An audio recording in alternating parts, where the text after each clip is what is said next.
꽃대 높은 유럽에서 이제 한국에게 두 손 두 발 다 들고 항복을 외치고 있습니다. 심지어 트럼프 역시 관세로 한국을 상대로 기세를 잡으려 했으나 하루 만에 꼬리를 내리고 말았는데요.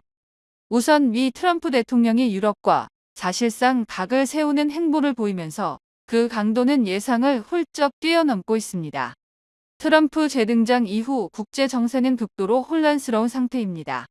미국과 거의 한 몸처럼 움직이며 군사적 보호를 받아오던 유럽은 너무 빠른 변화에 당황하고 있습니다. 트럼프 대통령은 더 이상 눈치를 볼 필요가 없다는 듯 자기가 하고 싶은 대로 움직이는 모양새입니다. 일기 때는 재선을 한 번 더 노려야 했기에 어느 정도 몸을 사리는 기색이라도 있었지만 현재는 유럽과 등을 지고 러시아를 두둔하며 중국과는 경제협력을 추진하고 있습니다. 트럼프는 미국인들조차 대량 해고를 겪는 판에 다른 나라에 흘러가던 돈부터 당장 회수하고 있습니다. 심지어 아프리카 원조도 끊고 해외에 배치된 미군 자산을 대거 철수시키려 하고 있습니다. 이런 제멋대로인 트럼프를 지켜보는 유럽에선 미군 철수는 기정사실이라는 인식이 퍼지고 있습니다. 문제는 유럽이 한국처럼 전면전 대비가 되어 있는 나라와는 전혀 다른 수준이라는 점입니다. 한국의 즉시 전쟁 투입 가능한 가용 전력과 비교하면 유럽과의 격차는 무려 10년 이상이라는 평가까지 나옵니다. 영국 이코노미스트지는 미군이 없는 상태에서 유럽이 자력 방위를 할 수 있으려면 약 10년은 걸릴 것이라고 경고했습니다.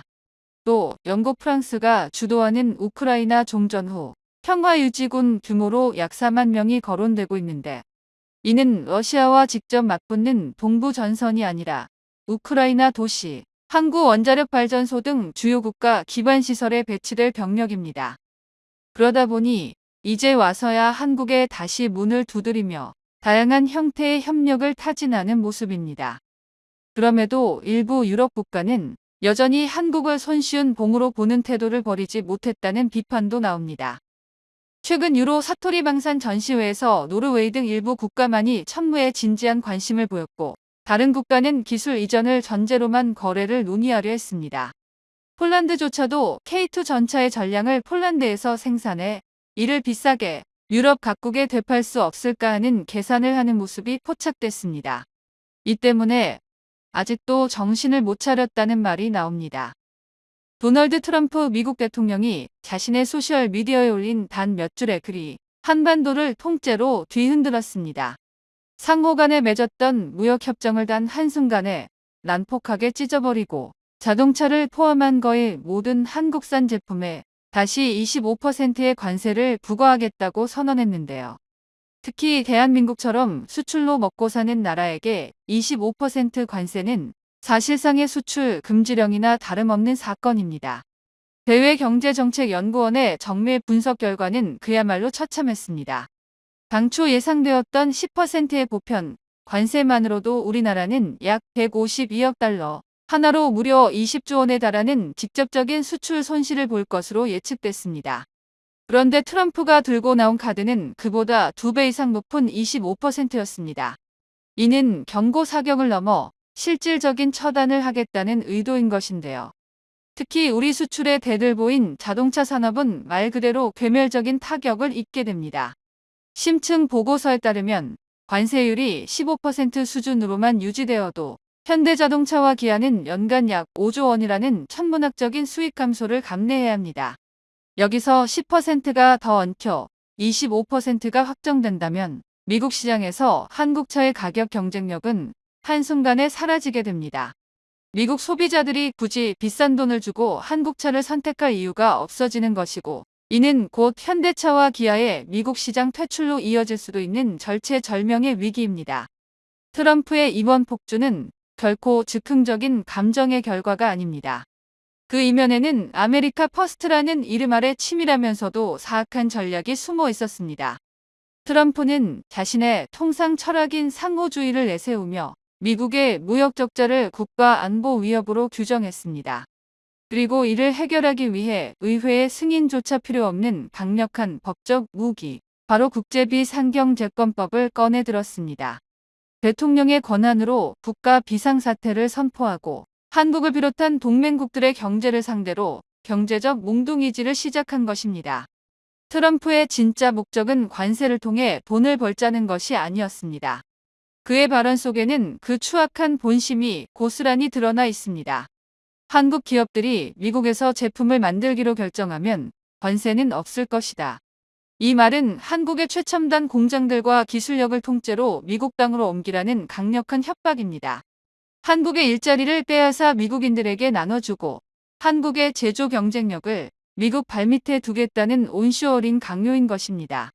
25% 관세라는 거대한 바위로 우리를 짓누르면서 그 압박을 견디지 못해 우리가 스스로 항복 선언을 하기를 기다린 것이었습니다. 한국의 경제 전략을 갈기갈기 찢어놓고 오직 미국만을 위한 청부서를 들이민 셈입니다. 하지만 이제 대한민국은 더 이상 힘이 없는 나라가 아닙니다. 우리에게는 미국조차 벌벌 떨게 만들 치명적인 독침이 숨겨져 있었습니다. 전 세계가 떨고 있는 한국의 히든카드, AI 시대를 멈춰 세울 반도체의 위력입니다. 미국의 무차별적인 관세 폭격 앞에 우리 정부와 기업들은 겉으로는 신중한 모습을 보였지만 수면 아래에서는 이미 미국의 숨통을 끊어놓을 정밀한 반격 시나리오를 가동하고 있었습니다.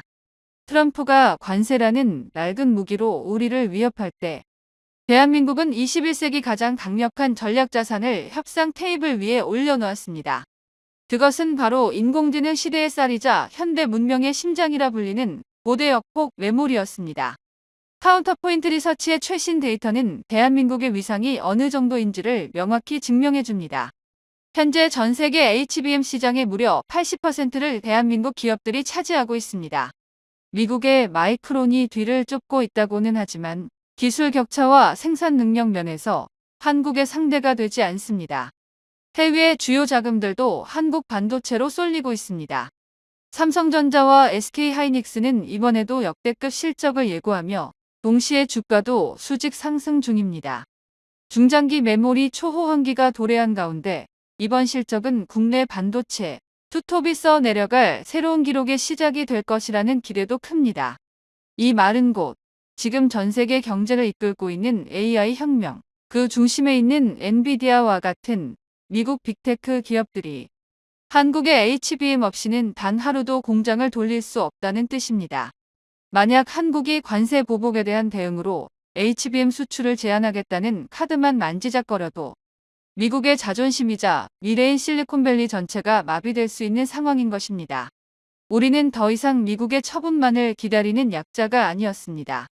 미국의 AI 패권 전략 자체가 한국 반도체 기술력 위에 세워진 사상 누각이라는 점을 우리는 너무나 잘 알고 있었습니다. 트럼프가 우리의 자동차와 철강을 인질로 잡았다면 우리는 미국의 미래 산업 전체를 인질로 잡을 수 있는 힘이 있었던 것입니다. 한국의 소름 돋는 반격 준비에 백악관 참모들은 경악하기 시작했고 미국 거대 기업들은 트럼프에게 제발 멈춰달라고 아우성치기 시작했습니다. 한국이 꺼내든 HBM이라는 반도체 무기는 미국 실리콘밸리를 공포로 몰아넣었습니다. 엔비디아의 젠슨 황, 애플의 팀 등 미국의 네로라 하는 테크 거물들이 한국과의 반도체 공급망이 깨지면 미국의 AI 패권은 끝장이라며 백악관으로 전화를 걸어대는 상황이 연출될지도 모릅니다. 트럼프는 한국을 손쉬운 먹잇감으로 생각하고 덤벼들었지만 오히려 자신의 정치적 기반이 송두리째 흔들리는 역설적인 상황에 직면하게 된 것입니다. 미국 주요 언론들은 한국의 반격이 예상보다 훨씬 조직적이고 치명적일 수 있다며 경악 섞인 보도를 쏟아내고 있습니다. 이제 칼자루를 쥔 것은 더 이상 미국이 아니라 첨단 기술과 전략적 요충지를 틀어진 대한민국입니다. 상황이 이상하게 흘러가자 트럼프 대통령이 또다시 말을 번복했는데요. 자신이 전날 밝힌 한국산 제품 관세 인상 방침과 관련해 한국과 함께 해결책을 마련할 것이라고 물러선 것입니다. 이제 이런 관세 전쟁은 단발성 사건이 아니라 지속적으로 한국을 위협할 것입니다. 이는 앞으로 우리가 맞이할 거대한 경제 냉전의 서막일 뿐입니다. 트럼프가 보여준 난폭한 통상 정책은 단순히 한 개인의 돌발 행동이 아닙니다. 미국이라는 국가가 자국의 이익을 위해서라면 동맹국 2등 뒤에도 칼을 꽂을 수 있다는 사실을 만천하에 공표한 사건입니다. 이제 우리는 더 이상 미국의 보호무역주의 그늘 아래에서 안주할 수 없게 되었습니다. 이번 사태를 통해 우리는 대한민국이 가진 진짜 힘이 무엇인지 확인했습니다. 그것은 미국 대통령조차 함부로 할 수 없는 압도적인 기술적 초격차였습니다. 미국 트럼프가 한국산 전투기에 대해 기술 및 안전 문제를 이유로 미국제 무장 통합을 거절한 사건이 발생했습니다. 겉으로 보면 통제 조치처럼 보이지만 실제로는 트럼프가 스스로에게 자물쇠를 채운 결정이었다는 평가가 나오고 있는데요. 그 자물쇠가 가둔 것은 한국이 아니라 결국 미국 자신이었습니다. KF-21과 GBU-39, SDB 스몰 다이아미터 밤 통합 거절 사안은 단순한 승인 여부를 넘어 방산 시장에서 누가 주도권을 잃고 누가 얻는지를 숫자로 보여주는 사건으로 알려졌습니다. 미국이 거절한 무장은 GBU-39 SDB인데 무게 약 130kg, 사거리 110km의 원형 공산오차 약 8m 수준으로 알려진 소형 정밀 유도 폭탄입니다. 공군 조달 기준 발당 가격은 약 4만 달러 수준이었고 최근 물가와 개량 비용을 반영하면 한 발당 약 5천만 원 안팎으로 평가됩니다. 이 무장의 핵심 가치는 단순 성능이 아니라 구조입니다. F-15E 기준 최대 28발, F-35 내부 무장 기준 8발까지 운용 가능한 다량 탑재 구조 덕분에 전투기 한 대가 한 번에 여러 목표를 처리하는 계산이 성립합니다. 그런데 이 구조가 KF-21에 탑재되는 순간 상황은 바뀌는데요. KF-21은 기체 크기와 하드포인트 구성상 SDB급 무장을 8발 이상 외부 장착할 수 있는 설계 여유를 갖고 있습니다. 해외 군사 전문 매체들은 이 조합이 실현될 경우 KF-21이 단순한 4.5세대 전투기가 아니라 F-16V 시장을 정면으로 잠식할 수 있는 가성비, 타격 플랫폼으로 변신한다고 평가해왔습니다. 미국 트럼프가 통합 승인을 내주지 않은 이유는 바로 여기에 있는데요. 표면상의 명분은 기술 및 안전 문제였지만 실제 쟁점은 시장의 중첩 문제였습니다. 미국은 무장을 통제하면 시장을 지킬 수 있다고 판단했는데요. 그러나 여기서 계산이 어긋났습니다. 한국이 승인 거절 이후 기다리지 않았기 때문입니다. LIGX1이 자체 예산으로 소형 정밀 유도 무기 개발을 공식화하면서 판이 완전히 뒤집혔습니다. 그 무기가 바로 LMSM급 체계입니다. 공개된 수치를 기준으로 이 무기는 무게 약 113kg으로 KF-21 한 대에 8발 이상 탑재 가능한 구조로 설계되어 있습니다. 미국 SDB보다 약 15% 가벼운데 무게가 중요한 게 가벼워진 만큼 항속거리와 기동 여유가 늘어나고 무장 탑재 조합에서도 이점이 생깁니다. 더 중요한 차이는 운용 개념인데요. 미국 SDB 계열은 사실상 단일 탄두 기반의 표준 폭탄입니다. 반면 한국 LMSM 계열은 임무에 따라 관통형, 파편형, 전자전 대응형 등 탄두 교체 개념을 전제로 설계됐습니다. 즉, 무기 하나로 여러 임무를 커버하는 구조입니다. 해외 방산업계가 이 차이를 민감하게 보는 이유는 물류와 비용 때문입니다. 단일 유형 무장을 대량 운영하는 것보다 같은 플랫폼에서 임무별 맞춤 탄두를 쓰는 구조가 유지비와 교육훈련 비용에서 큰 차이를 만듭니다. 결과적으로 미국 트럼프는 고작 무장 하나를 막았지만 이 때문에 한국은 무장체계 전체를 독립 노선으로 돌리게 됐습니다. 미국제 무장을 사용할 경우 필연적으로 따라오는 통합 승인 비용과 소프트웨어 접근 제한, 후속 개량 승인 대기 기간이 모두가 한 번에 사라지게 된 것입니다. 업계에서는 전투기 한 기종당 특정 무장을 통합 인증하는 데 들어가는 추가 비용을 최소 수백억 원 단위로 보는데 이 비용이 통째로 절감되는 셈입니다. 시간도 미국에 불리하게 작용하는데요. 미국제 무장은 통합 승인부터 실제 실전 운용까지 통상 3년에서 5년이 걸립니다. 반면 한국은 KF-21 블록 업그레이드 일정에 맞춰 국산 무장을 설계 개발 중입니다. 공개된 일정대로라면 LMSM 계열 제품은 2년 내 개발 완료, 2032년 전력화를 목표로 하고 있습니다. 이는 KF-21 블록2 일정과 거의 정확히 겹치는데 이를 본 미국 입장에서 더 치명적인 지점이 바로 수출 구조입니다. 미국제 무장을 쓰는 순간 해당 전투기는 제3국 수출할 때마다 미국 정부의 재승인에 묶입니다. 반대로 국산 무장을 쓰는 순간 그 족쇄는 사라집니다. 전투기와 무장을 패키지로 제공할 수 있는 국가는 전 세계에서도 극히 제한적이었습니다. 미국과 프랑스, 러시아 정도가 대표적이었는데 여기에 한국이 새로 들어가는 순간 미국의 승인권은 영향력을 잃기 시작합니다. 앞으로 세계 수출 시장을 보면 이 변화는 결코 작지 않습니다. KF-21 기체 단가가 약 900억 원 내외로 거론되는 상황에서 무장 패키지까지 포함한 전체 사업 규모는 기체 가격의 30에서 40%까지 확대됩니다. 원래는 이 시장을 미국제 무장으로 묶어 두려던 전략이 오히려 한국산 무장 시장을 키워주는 결과로 돌아온 셈입니다. 미국이 막은 것은 한국 전투기의 무장 하나였지만 열려버린 것은 한국 방산의 독립수익원인데요. 해외 방산 전문 매체들이 이번 사안을 단순한 승인 거절 뉴스로만 다루지 않는 이유도 여기에 있습니다. 미국이 통제를 선택한 순간 한국은 의존을 벌였습니다. 한 번 의존이 끊어진 시장은 다시 예전처럼 통제하기 어렵습니다. 미국이 KF-21에 미국제 무장 통합을 거절한 선택이 왜 전략적으로 손해가 되는지는 전투기 성능이 아니라 시장 구조로 봐야 합니다. 전투기 일대 가격보다 더 중요한 것은 그 기체가 평생 동안 소비하는 무장과 업그레이드 비용인데요. 방산업계에서는 전투기 도입 후 30년 운용 기간 동안 무장과 개량에 들어가는 비용이 기체 가격의 최소 1.5배에서 많게는 2배까지 간다고 보고 있습니다. 즉, 전투기 한 대 가격이 900억 원이라면 뒤에 따라오는 무장 개량 시장은 2천억 원에 육박합니다.